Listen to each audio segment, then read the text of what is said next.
Vidas policiais importam. Vocês ficam falando das vidas negras, mas todas as vidas importam. Vidas humanas importam. Eu nunca vi a esquerda protestar porque mataram um policial. Mas quando mata um negro, vocês protestam. Parem de protestar porque mataram negros. Talvez esse discurso esteja na tua boca, mas com certeza ele pelo menos passou no teu ouvido, porque você já ouviu ele em algum lugar. É sobre esse assunto que a gente vai falar aqui hoje. Eu vou deixar aqui embaixo alguns links dos vídeos em que a gente fez algumas reflexões sobre esse assunto, algumas reflexões anteriores. Esse vídeo aqui é uma continuação deles. Nós estamos falando sobre genocídio negro. No vídeo anterior, em que a gente comentou sobre Criciúma e Cametá, eu utilizei esses dois crimes como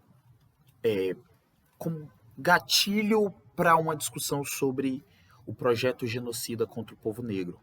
E lá eu defendi a minha visão de que tem um tripé que sustenta esse genocídio. Por um lado, proíbe-se certos inimigos imaginários, que são, em especial, as drogas, como argumento para, em nome de uma política de segurança, enfrentar um determinado inimigo. Então, o proibicionismo gera guerra às drogas, e essa é uma perna.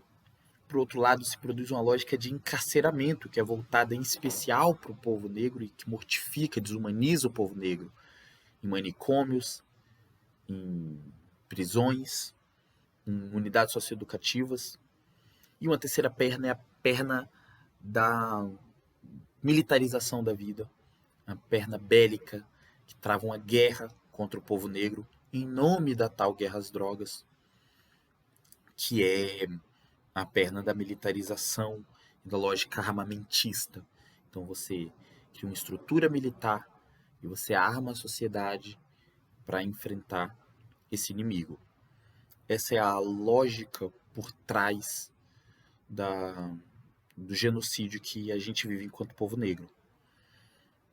E aí, quando nessa semana, nesses últimos dias, sobe-se uma hashtag Vidas Policiais Importam, essa hashtag não subiu porque um grupo de pessoas se comoveu ao mesmo tempo, mas porque investiu-se dinheiro em bots, em robôs, em máquinas para levantar uma hashtag para comover muitas pessoas ao mesmo tempo. E, obviamente, muita gente compra o discurso do modo como ele foi vendido em nome das vidas policiais. No entanto, as próprias vidas policiais são colocadas em risco para morrer na lógica dessa guerra. E muita gente que levantou a hashtag Vidas Policiais Importam não estava preocupada com as vidas dos policiais, mas em negar a denúncia ao racismo feita pelo movimento Black Lives Matter.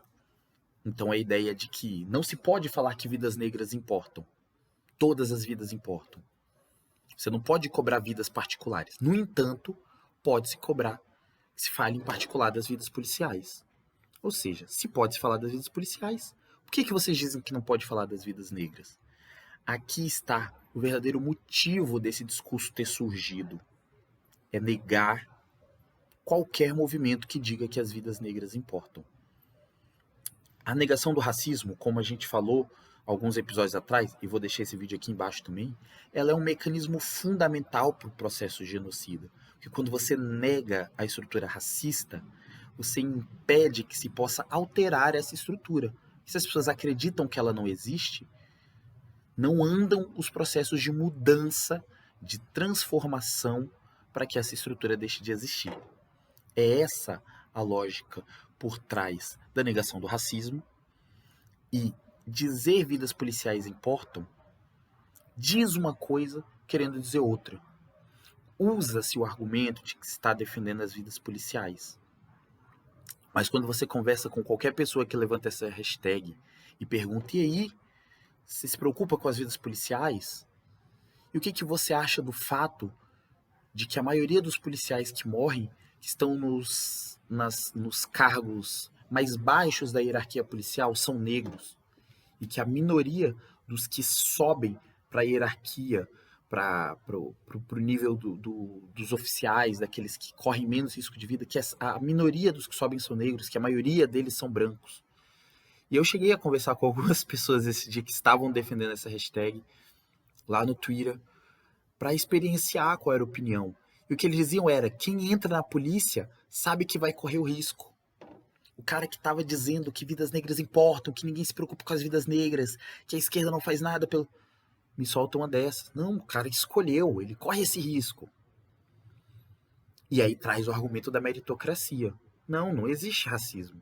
Na polícia são todos iguais. Se a maioria dos policiais que morrem são negros, isso não é mais uma prova de que há um genocídio. Vê, é um discurso que ignora a realidade. É o negacionismo do qual a gente já falou nos vídeos anteriores. E também tem essa lógica do racismo reverso aí por trás. Como a gente disse, vou deixar aqui também embaixo o vídeo que fala sobre o racismo reverso e o seu papel no processo do genocídio negro, que o papel do racismo reverso é justamente enfraquecer a crítica ao racismo, que você iguala o que o negro sofre ao que o branco sofre. Então você nega o racismo, mas você afirma o racismo quando ele é no sentido, digamos assim, inverso do que de fato acontece com o racismo.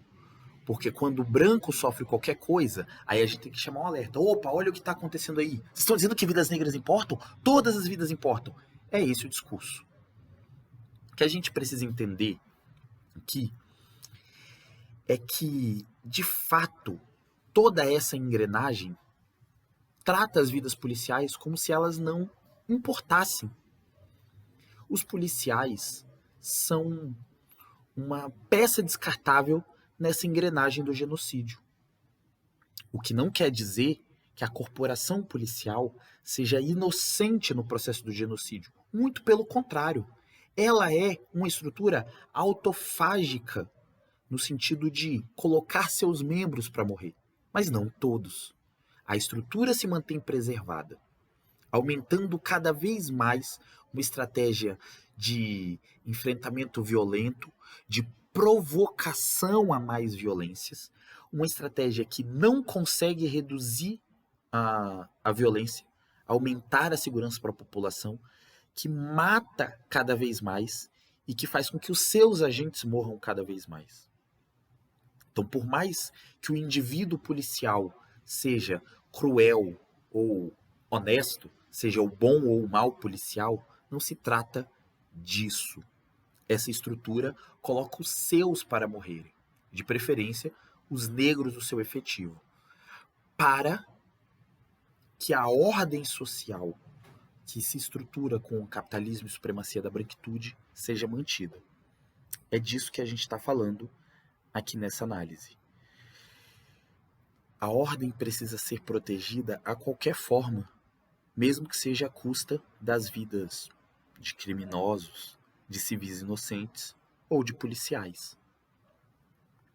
Quando se diz que as vidas policiais importam, na verdade o que está se dizendo aqui não é que as vidas policiais importam. Parem de fazer esses protestos. Esses protestos que vocês estão fazendo estão incomodando. Mas não se pensa na desmilitarização da polícia e da vida como um todo, da polícia, mas em especial da polícia, de mudanças institucionais. Então veja bem, não estou falando de um processo de transformação revolucionária que acabe com a instituição polícia. Eu estou falando apenas de uma prática reformista, uma proposta reformista, desmilitarização da polícia. Não se enxerga que a desmilitarização da polícia implica uma outra relação desse trabalhador policial com o seu trabalho dentro da estrutura opressora do capitalismo. Que esse sujeito ele vai ter mais condições de gerir seu próprio processo de trabalho. Que diminuindo a verticalização das estruturas de segurança pública, esse sujeito ele pode opinar, ele pode divergir, ele pode incidir na política e mais do que isso, que o civil inocente, o cidadão, ele vai poder democraticamente gerir sua política de segurança. A política de guerra permanente, que tenta imprimir um terror para que a gente se sinta sempre em estado de guerra, e queira sempre, sempre mais violência para combater a violência, essa lógica, ela alimenta uma estrutura de mortificação. Quando nós estamos falando de fim da guerra às drogas, quando a gente fala de legalização das drogas, de produção de uma política de drogas que não seja pautada por uma lógica de segurança e guerra, mas por uma lógica de saúde e cuidado, de produção educativa de autonomia para que os sujeitos tomem as suas decisões e de uma gestão coletiva desses processos a partir de uma política de drogas democrática e que arrecade com a legalização aquilo que vai financiar essas políticas de saúde, educação e reparação ao povo negro que foi vítima de todo esse processo por séculos e séculos, quando a gente está falando disso, a gente está falando de diminuir a tensão que provoca essas mortes policiais. A gente está falando de desarmar a bomba relógio do tráfico, que é um dos principais argumentos para que se coloquem esses policiais nessa guerra assassina, em que eles matam e morrem. O Brasil tem a polícia que mais mata e a polícia que mais morre no mundo. Essa reflexão precisa ser feita. Quando a gente fala de uma política de segurança que não seja pautada no encarceramento, seja pautada numa produção de outros modos de cuidado, a gente está falando exatamente de desestruturar um sistema que provoca essas mortes policiais. Se de fato para essas pessoas as vidas policiais importassem, essas pessoas não estariam dizendo: as vidas policiais importam, por que vocês não defendem as vidas policiais e só defendem as vidas negras? Essas pessoas estariam dizendo: as vidas negras importam e as vidas policiais também, porque de fato todas as vidas importam. E assim como eu percebo que muitos policiais morrem, eu percebo que muitos negros morrem. E aqui não se trata disso. Se trata simplesmente, eu quero que você, policial que está assistindo esse vídeo, que você entenda isso que eu vou dizer agora. Se trata de colocar a sua vida como moeda de troca, para defender que os negros continuem morrendo, mas a sua vida continua sendo descartável para essa gente. A gente precisa fazer essa denúncia. A gente precisa entender o que está colocado no projeto genocida e o que é a militarização da vida nesse projeto. É colocar negros para morrerem matando negros. A gente continua essa conversa no próximo vídeo. Beijinho de maracujá.